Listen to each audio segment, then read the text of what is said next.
démarrer bonjour à tous. On démarre donc la séance du 23 mai 2018 sur une séance interventionnelle vasculaire. Avant de démarrer la séance, je vais d'abord dire que je serai très heureux de vous avoir le plus nombreux possible au dîner annuel qui aura lieu le 20 juin. Le dîner annuel cette année aura lieu au Polo de Bagatelle. C'est un endroit qui, s'il fait beau, est extrêmement agréable et je vous encourage de venir. Et vous connaissez mon caractère, je serai très heureux si vous venez avec vos épouses respectives et avec vos époux, chère madame, car nous permettront de nous connaître encore un peu plus.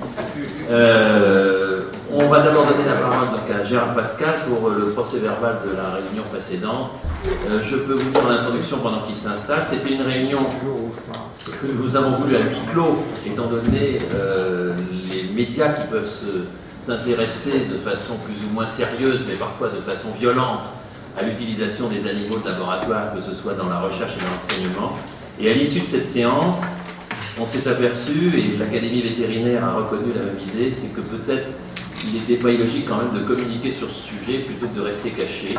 Ce sera un débat qu'on aura, mais en tous les cas, on peut expliquer peut-être aux journalistes, enfin au public et par l'intermédiaire des journalistes, si on les briefe correctement, qu'on ne peut pas se passer de l'animal, sous réserve qu'on fasse tous les efforts, d'une part pour qu'il soit bien traité, et d'autre part pour qu'on diminue son utilisation impossible. Mais on a une volonté d'essayer de faire un message sur ce sujet. Je donne donc la parole à Gérard Pascal pour qu'il nous explique comment s'est déroulée cette séance.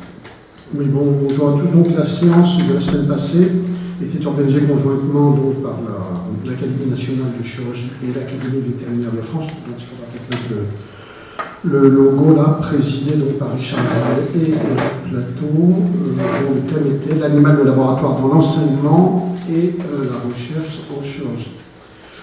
André Parodi a parlé des aspects réglementaires de l'utilisation de l'animal dans la démarche scientifique et pédagogique.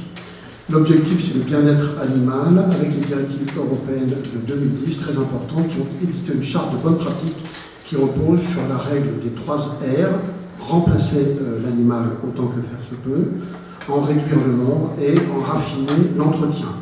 Le point limite, souvent difficile à établir, c'est un indicateur de souffrance et de détresse animale qui, bien entendu, est très important, notamment si un jour on veut communiquer. Marc Denain, recours au comité d'éthique, comparaison des approches chez l'homme et l'animal. Le décret 2013 réglemente l'évaluation éthique des projets, leur concept, l'agrément des établissements, la formation du personnel animalier. Ça veut dire que ce système a des limites qui tiennent essentiellement à un délai de traitement des considérations éthiques qui est de 6 à 12 mois, délai qu'il faut raccourcir et pour ce faire peut-être mettre en place un système de validation, de procédure, de référence. Questions et commentaires de Richard Gray. Quid des procédures pour non-respect au droit éthique?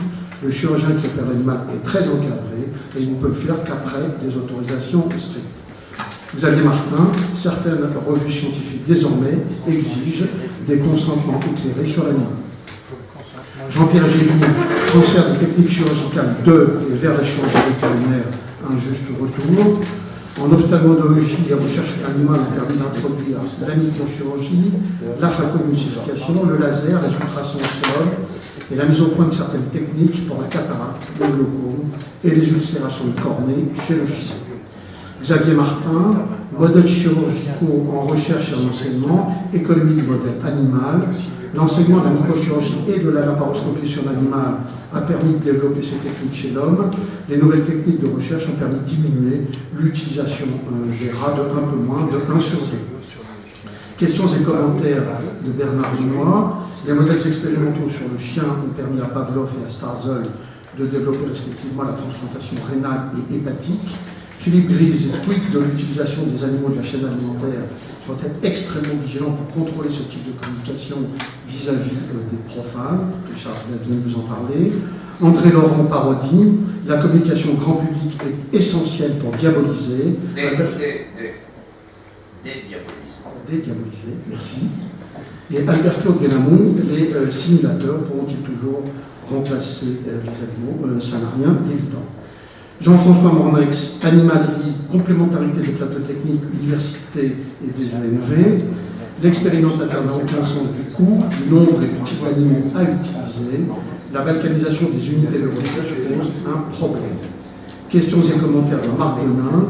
Il faut se poser la question du bon modèle animal et de la puissance statistique de ce type d'expérimentation. Pierre Moissonnier, les nouveaux modèles sont-ils utiles? Oui. Pascal Chavat-Palmer, les coûts des animaux doivent être connus. André Laurent Parodi, il faut partager les données de la recherche, y compris les résultats qui sont négatifs. Et enfin, Richard Villet et Éric Plateau, communiquer est essentiel. Merci. Est-ce qu'il y a des commentaires sur ce procès verbal, des réflexions? Oui, M. Dubois. À propos du consentement éclairé, de qui demande-t-on le consentement éclairé? Du cochon, du chien ou de qui? De l'éleveur. Xavier Martin m'a posé cette question. Quelle a été la réponse?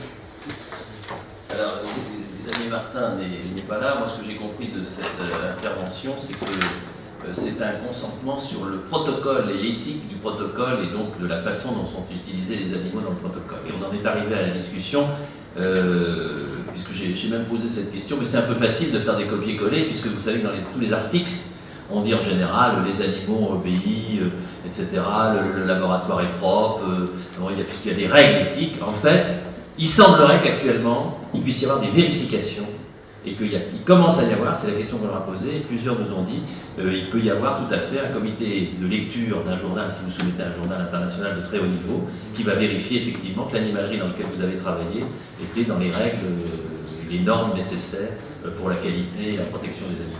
Voilà. C'est un consentement de l'opérateur. Et pour répondre aussi un petit peu à votre question, dans le cadre de ces comités d'éthique, il y a un certain nombre d'éléments qui doivent stipuler les risques encourus par l'animal sur certaines procédures. Un petit peu comme c'est le cas chez l'homme, dans lequel le consentement est clair. Alors évidemment, ce n'est pas l'animal qui décide, et les expérimentateurs, naturellement. Je sais qu'au labo de Choisy, on faisait régulièrement venir des délégations des lycées du voisinage pour leur montrer que les animaux étaient très bien traités. Et ça, c'est vis-à-vis du public. Je crois que ce serait une bonne pratique. Je crois, pour aller dans ce sens, je ne le connais pas, mais j'ai entendu dire par mon secrétaire qu'actuellement le labo du sous-sol de l'IMM est un modèle d'organisation. Il est complètement fermé, c'est volontaire justement pour essayer. Je me tourne peut-être vers les gens qui connaissent mieux aussi. Je sais que l'ICM, l'Institut du cerveau et de la moelle, a un système, une cellule de communication extrêmement précis. Je les avais contactés pour participer à la séance, mais comme eux en plus travaillent sur le primat, c'est-à-dire sur le singe, c'est extrêmement délicat. Mais je crois qu'il y a maintenant des règles et qu'il faudrait arriver à faire comprendre au grand public que les chirurgiens notamment, mais les médecins aussi, ne font pas ça pour s'amuser. Et comme on avait vu il y a quelques années, des lapins qui ont mis du rouge à lèvres pour essayer de voir s'ils toléraient les produits dans les rouges à lèvres et des choses, des cosmétiques qui sont... C'est pas tout notre propos. Je crois que c'est ça l'idée du message. Et M. Parodi, qui connaît très très bien la législation, a bien expliqué où on en était. Voilà l'idée, si on arrivait à communiquer là-dessus. Mais on n'a pas osé d'emblée mettre la séance au grand public pour pas qu'il y ait des gens qui arrivent avec... Moi j'ai un souvenir pour tourner vers les rages de... Je ne sais plus si ça s'appelait les Panthères Vertes, qui avait été... Il n'y avait pas une vache au fer à moulin de M. Cabrol qui était traînée avec un cœur artificiel. Je ne sais plus très bien, je ne veux pas dire de bêtises, mais les gens venaient tuer les animaux la nuit. La vache, ça s'appelait Denise. Voilà. Voilà, donc... Avec de gros yeux. Bon, pas de commentaires, mais vous êtes d'accord si on peut essayer de trouver une communication intelligente. Absolument. Je pense que ça peut... Merci, M. Pascal, pour cette présentation.